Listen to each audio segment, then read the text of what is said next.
A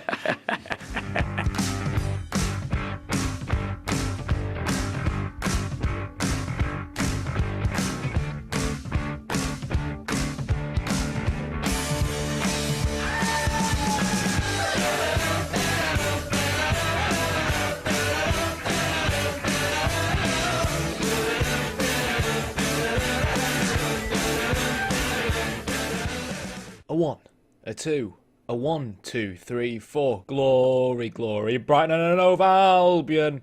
How the hell do the Brighton fans actually sing that? Like, it's such a mouthful. Brighton and Hove Albion. And. It's that and. Anyways, welcome to episode 7 of Playing Like Pulis. Yeah, I've got no idea how Brighton fans sing that. Like, I've just literally Googled Brighton and Hove Albion chants to start this episode off with.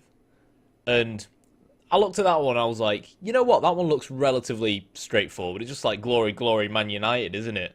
But then when you actually try and say it, Brighton and Hove Albion, it's such a mouthful. I've got no idea how they chant it. But anyways, as you can see, we are very close to re-cementing our spot at the top of the Premier League.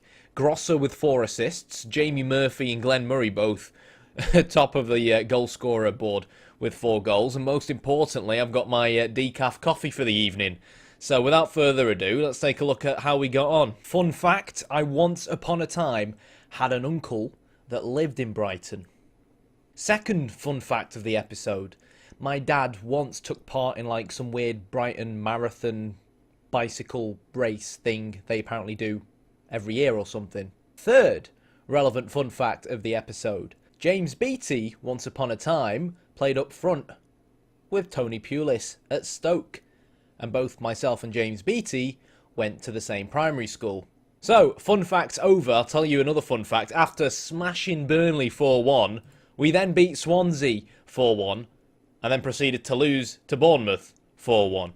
So, 4-1 definitely seems to be a bit of a favourable score to us at the moment. Now, of course, I have changed the camera around for the sake of highlights, and I think I've now managed to enable goal highlights, which obviously was a bit of an issue in the past 2 episodes.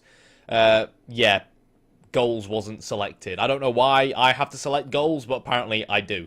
So, yeah, Swansea took the lead first, and that was kind of when I thought, here we go again. Wilfred Boney. It was a nice ball, to be fair, from Leon Britton. But what was really satisfying was I noticed that Swansea were playing with a incredibly narrow formation, really relying on the wing-backs going forwards.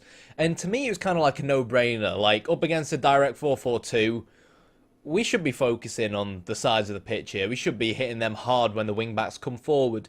And all it really took to really turn this game back around was to just tell the lads to try and exploit the flanks a little bit more. And as we can see, Murray came deep, played the ball to Tom Ahmed, 1-on-1 with the goalkeeper. We made it 2-1. Even more satisfying as well, Ranieri getting his first Premier League goal and appearance of the season from a set piece as well. We've not really got ace throw-in takers, but to score like that from a throw-in was really satisfying given how we're trying to play. And then a beautiful, tasty counter-attack from the opposition corner, very similar to what Burnley tried to do to us in the last game. We managed to score from as well. You'll have seen from them goals, right? Bar the goal we conceded, we looked relatively defensively solid, and in terms of going forward, real direct, real good going forward, and certainly a threat on the counter-attack, which really I can't really ask more from the tactic or the lads. What I've seen so far is exactly how I wanted us to play coming into this save, and to win 4-1 against a team like Swansea, especially they're a kind of team that will be in and around the relegation zone as well. Very satisfying. Also worth mentioning as well, if we take a look at the match stats, a very, very even game. What's really good at the moment, or at least from the Burnley and Swansea game, both games have been at home, and both games, even though both teams have been neck and neck, we've been really, really clinical in terms of counter-attacking teams and grabbing goals, and it was really good as well to see Grosser get 2 assists that game too. So far so good. Funnily enough, talking about the match stats once again, very, very even up against Bournemouth. I felt like a lot of the goals that Bournemouth scored against us Bear in mind this game is away from home in comparison to the past 2 relegation encounter games against Burnley and Swansea. We had chances to score. I think if we actually take a look at the overall match stats, if I can figure out how to get there. I can't figure out how to get there, but I played this game about half an hour ago, so you'll have to take my word for it. We actually had 3 clear-cut chances to Bournemouth's 1 clear-cut chance, but to be fully honest with you, they were just... I wouldn't say clinical, I'd say our fullbacks just didn't turn up today. Ranieri once again starting. If you're wondering why he's starting over Charlotto, and obviously he scored against Swansea as well, that's because Charlotto got injured, fractured his lower arm, so he's currently getting better from that, and that explains why Ranieri really came into the side. And to be fair, Suttner at left-back has been very give and go. The main reason why he gets a nod for the next game in front of Bong is, there's my phone going off, is because... to be honest, Bong just doesn't have that much experience playing with Knockout on the left-hand side. And at the moment, I'm still very paranoid about what these connections give and don't give you. And the thing is, I'm noticing a lot, like, in terms of Murray and Hamed assisting each other up front. And that's probably down to the fact that they have a good partnership together. I do, honestly, like, my gut feeling just tells me that these lines aren't here for cosmetic reasons this year. You know what I mean? I could be wrong, but yeah. So there we go. As we see on the bottom left-hand side, it wasn't actually 3 clear-cut chances to us. It was 2. You know, so we still had more of the clear-cut chances. So it wasn't like we weren't that good going forwards. But as you can see there, first goal, Afobe beating 2 of our centre-backs and a left-back and a defensive midfielder, whoever the hell was in our box there in the air. Again, full-back shouldn't have really allowed the cross to come in either. Stevens should really be pressing Sermon a little bit earlier. Afobe finds Defoe, and I think one mistake I made for this game was actually swapping goalkeepers. Now, Tim Krul has been incredibly solid for us, and I decided to play Matthew Ryan instead as a tactical decision, simply because Defoe and Afobe are ridiculously fast. This was when it was 2-1. We came out of the second half, made it 2-1 in the 48th minute, and then just when it seemed like, you know, it looked like we were more than well back in the game. If we'd come away from this 2-2, remained unbeaten for the rest of the season, happy days. But literally a minute later, Bournemouth managed to equalise. Very disappointing again. Not quite sure what Ranieri was doing there, and yeah, it was an easy finish for a Bournemouth standard player. But back to what I was saying. So, played Matthew Ryan because he's more of a sweeper keeper. He's faster than Tim Krul. And because of the sheer amount of pace that both Defoe and Afobe possessed, I kind of felt like, even though we play with a deeper defensive line, Bournemouth are going to be looking to try and play pretty direct and trying to utilise their pace still. But I think tactically, not only did I make a wrong decision in terms of playing a weaker goalkeeper, because Krul has been amazing in terms of shot stopping for us so far, but also putting a slightly less experienced man between the sticks definitely disorganised our defence. And I think us kind of conceding 4 sloppy goals, I didn't really feel like any of them Bournemouth goals were unpreventable, really.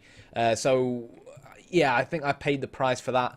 And then straight into the Carabao Cup, up against Exeter, who I think are a League 2 side. They are top of League 2. We obviously beat a League 2 side in the previous round as well.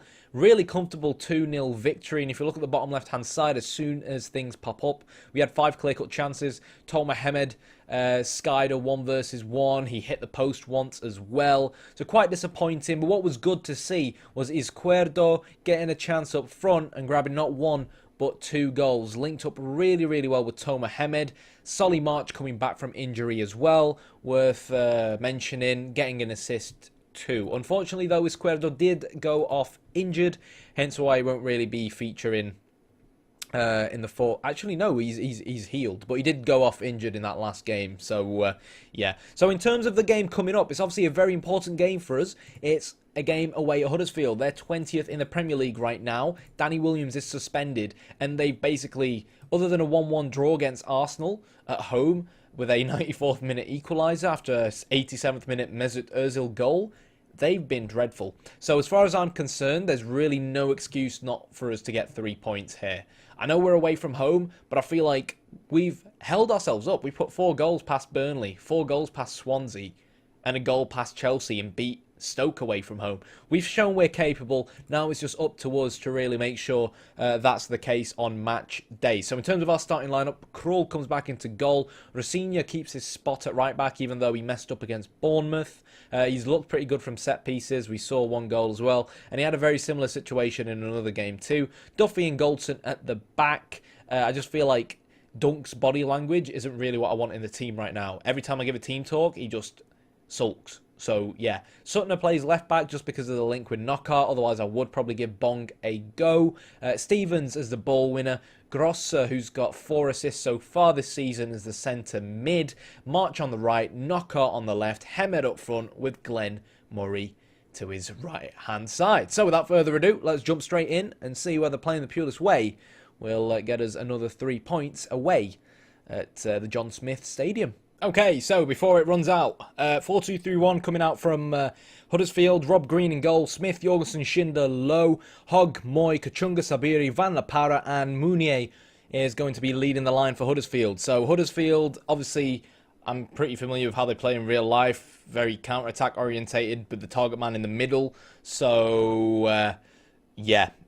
Given the fact that they are kind of playing with that target man in the middle, once we're 5 minutes in and we're going to switch to our regular tactic, I'm going to make some tweaks and I'll explain why. They could pay off, they could not pay off, but we'll have to wait and see. Let's bear in mind this is still the same Huddersfield team that are 20th in the Premier League right now. So tell them I expect nothing but a win. Big shout out to whoever it was in the comments who kind of told me you can select all your players and then do this. For some reason, it seems like you guys being here has suddenly made them react positively, which is nice for a change because that is not what they do off camera. 4 minutes in, it's probably time to change things around again. So just to discuss what I'm going to do.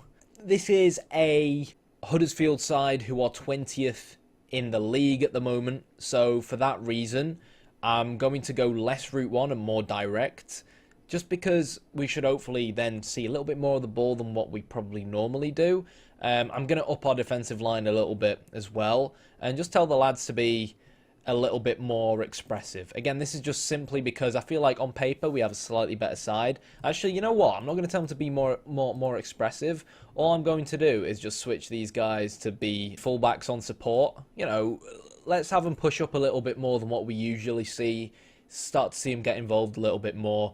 If it can be 2-0 up by half-time, I'll be relatively comfortable with that, to be fully honest. And that's just, obviously, these tweaks pull us away a little bit from playing the Pulis way, but I feel like we should be treating Huddersfield very, very differently to how we treat the rest of the Premier League teams. Most of their attacks are going to be on the counter-attack, I feel like, even though they are the home side, using pacey players like Van La Parra and so on. And even though we're playing a normal defensive line, and yeah, normal defensive line is probably more of a higher defensive line in terms of like a standard mentality, I still think we're going to be okay. So, on that note, we'll confirm changes and jump straight back in. It does seem like we're going to have a highlight ready to pounce. So, Duffy is going to be incredibly important, along with our other centre-back as well, of course, in terms of stopping that big target man in the middle of the pitch. I also feel like, obviously, moving our defensive line up a little bit. I mean, just look at how deep it is there. We're basically just standing Huddersfield off and saying, yo, pass the ball through us. We're completely fine with that. Which, for me, I am totally not fine with it. And otherwise, that is what they're going to do to you. Watford are beating Man City 2-0 for some strange reason. And Grosser has just picked up the first yellow card of the game. There we go. Murray needs to win this ball in the air, and he does. Hemed's 1-on-1 with Robert Green. And well, we may have been quiet, but the first half suddenly comes loud and alive. And there we go. Finally, on this beta save, we actually have a goal highlight. And to be fully honest, that wasn't really us making the goal. It was more Zanka being, well, defending dreadfully. So we're going to drop back to defensive now. Just see the rest of the first half out. I know essentially dropping down to defensive and all that kind of goes against the concepts I was discussing in terms of changing the main tactic. But again, for anyone who's not too familiar with how I like to do things, first 5 minutes, the last 5 minutes of each half, I have to go defensive and just see the half out. Otherwise, I will just get tilted if we concede in the last 5 minutes of a half. So generally speaking, okay, we're 1-0 up, but I am going to calmly tell them to not get complacent out there. Who is that that looks stressed? It's Solly March. But to be fully honest, we need a second goal. You know what I mean? We need a second goal just to see the game out. Sutton's on a 7.9, which obviously suggests he's been playing pretty well with a regular fullback approach to the game. Grosser is on a 6.6, so straight away with him being on a yellow card, I'm just going to sub Proper on. So I'm going to kind of ignore the analysis for now because it doesn't really mean much to me. But as soon as we're in the 50th minute, one change I will make is maybe still reduce our passing from more direct to mixed. Simply because I want to see us retain possession a little bit better against a team like Huddersfield.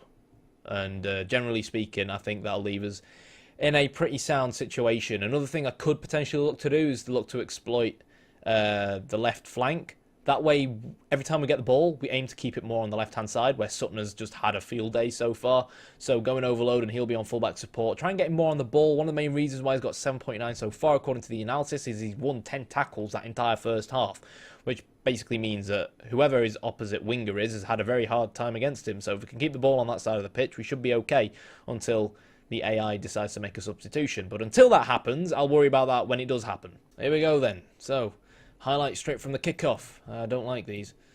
And yeah, Mounier is injured. Oh, go on, well in, lads. Who are they going to sub on now? Straight away, that's why the bloody highlight was there. So, who are they bringing on? I've never even heard of this guy. Quana, what's he even... Is he any good? So again, you know, like the Swansea game, like the few odd tweaks I'm doing here, it's what I'd really be doing in a kind of normal personal save. Here we go. Watch him equalise from this now. And it's just... what was that defending? What was that defending?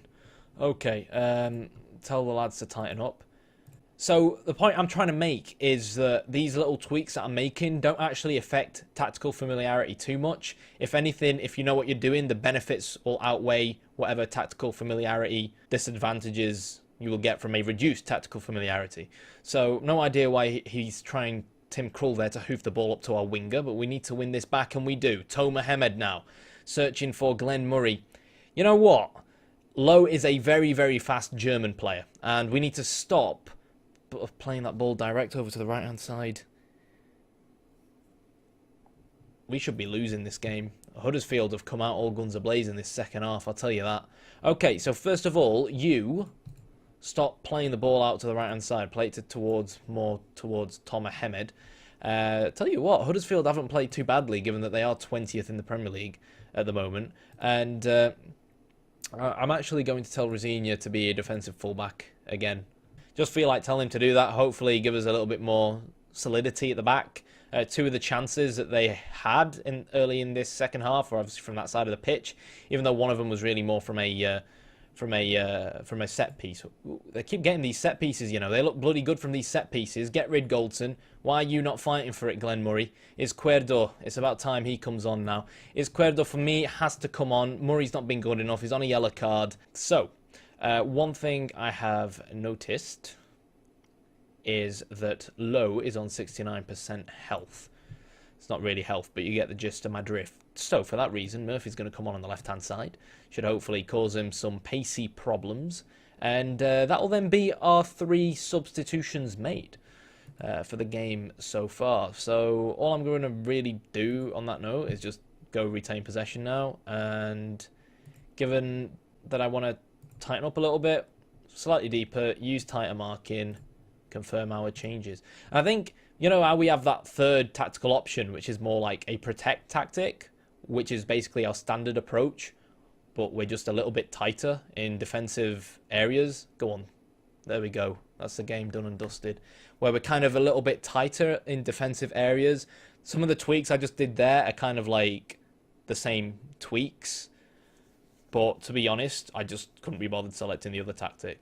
But there we go. That's nice. And that's one area we've been very, very good so far this season. So let's just go defensive to see the rest of the half out. We'll be very good from our set pieces, from our set plays. And I'm not going to lie, when I came up with the idea for this beta save, I was really paranoid that it would be incredibly underwhelming because we'd come into it wanting to play the Pulis way, but set pieces are very random on FM. Sometimes it feels like to find any kind of success, there's only one successful formula, and you have to download it from somewhere or something ridiculous like that. But actually, just trying to replicate typical Pulis corner has actually worked really well for us.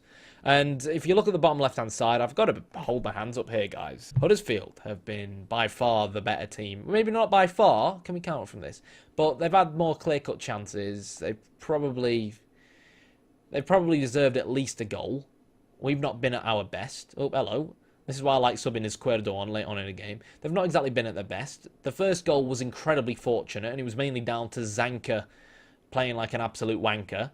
But it's kind of calmer for the Bournemouth game, I feel, where we did play well against a decent Bournemouth side and somehow managed to concede 4.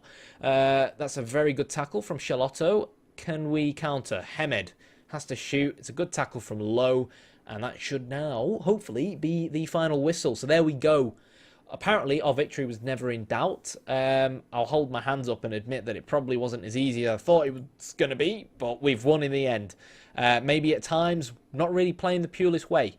Which, again, is another thing I'll own up for. But I think even if you ask Tony Pulis himself, he'll even admit that sometimes in certain games you can't always go into every game expecting to play the exact same way. And those who watched my Blackburn save last year will know I'm a very adaptive manager type of guy.